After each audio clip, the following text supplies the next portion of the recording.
Well,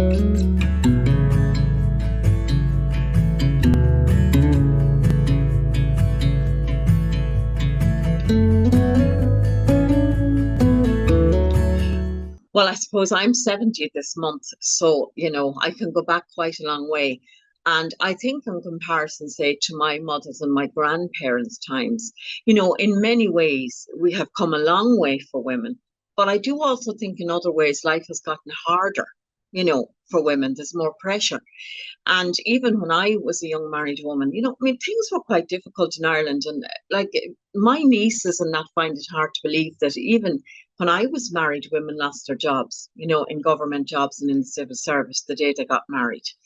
And, it seems like kind of ancient history to them, but it's still very, very recent times. So I do think that things have improved immensely, for women.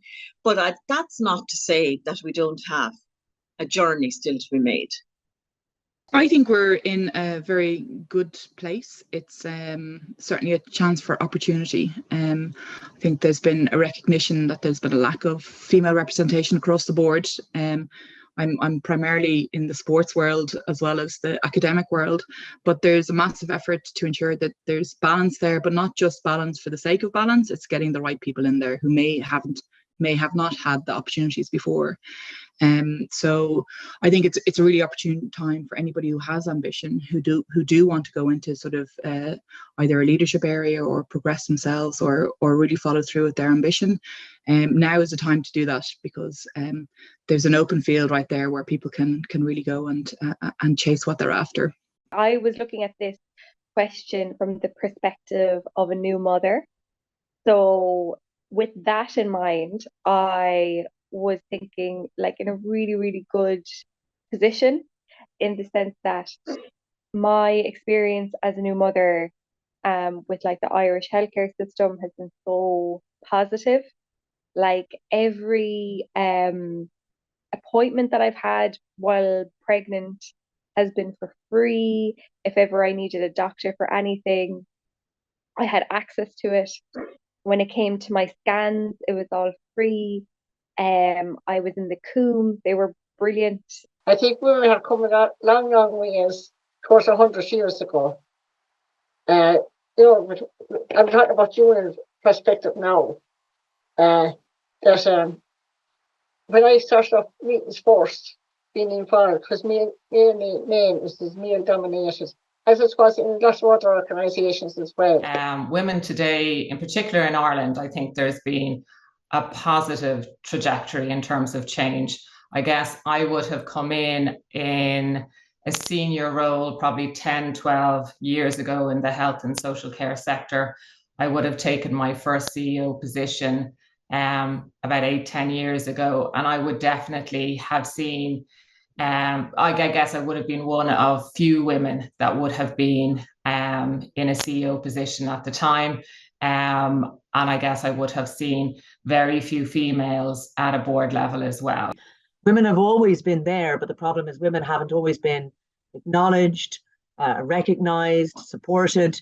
But now we are beginning to see in lots of areas of life, areas from the science to the arts to, academic life and work, that women are beginning to be properly recognised and are also demanding kind of changes and making changes in lots of areas of life. So I think that there has been progress.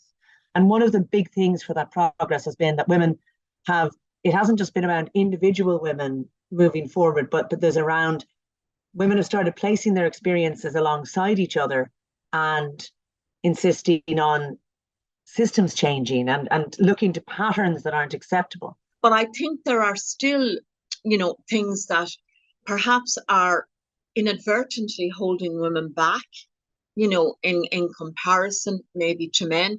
And that's not to say that it's all women, but I think there are certain things within society that make it a little more difficult maybe for women to be high achievers.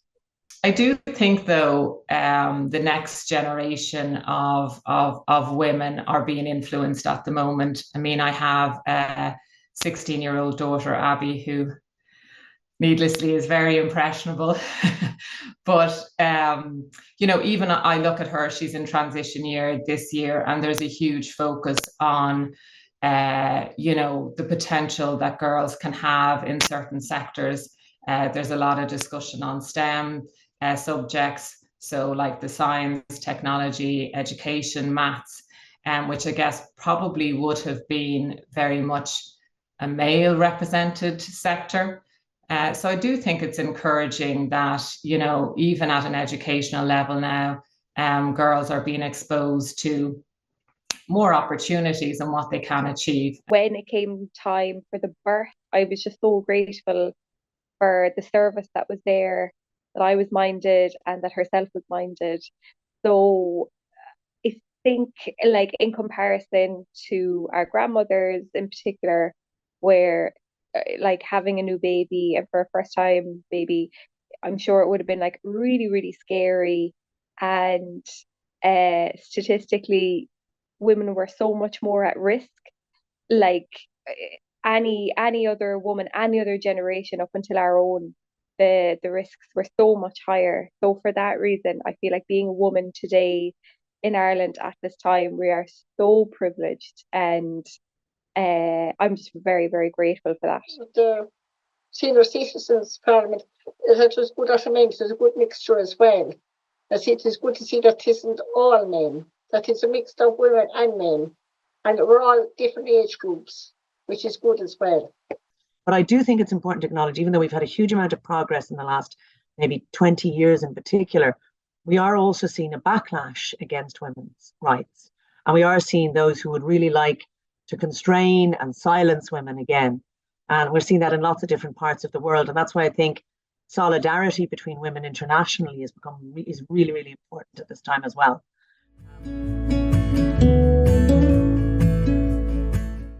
Confidence is something that people, well, women certainly tend to question themselves a lot more. If an opportunity is given, they tend to look at all the reasons why they shouldn't take it.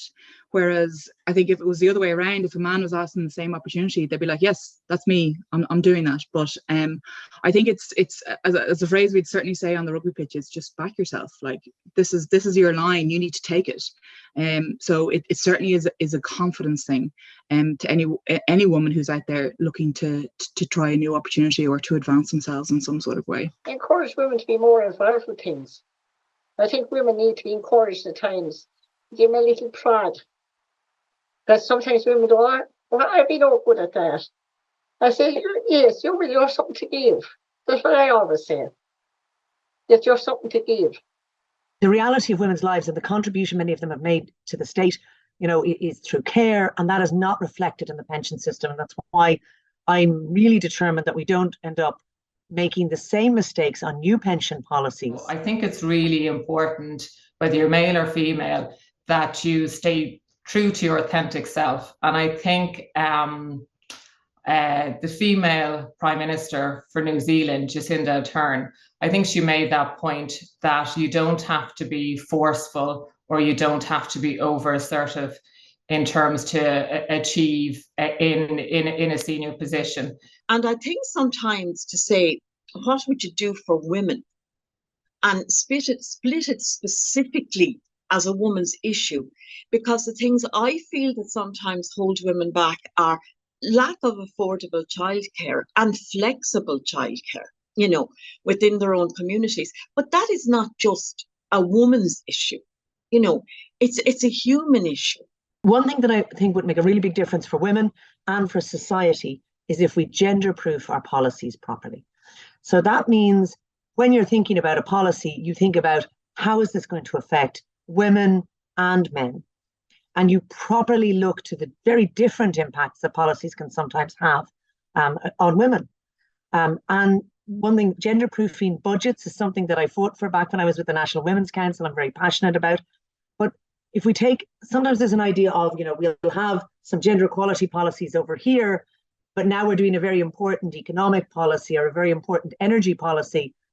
And it's actually, well, you're doing all of those, you know, it's not just that you can't leave the equality issues aside. You need to have an equality lens. You need to be thinking about gender to make sure that the energy policy you design, for example, addresses the reality of how women live. I think it's difficult not to look back in the last couple of years and kind of think of COVID, because it was so monumental in terms of I was in a leadership role over that period of time. I guess for me, I had just lost my mom to cancer just before COVID. So I was acutely aware of what loss and grief felt like.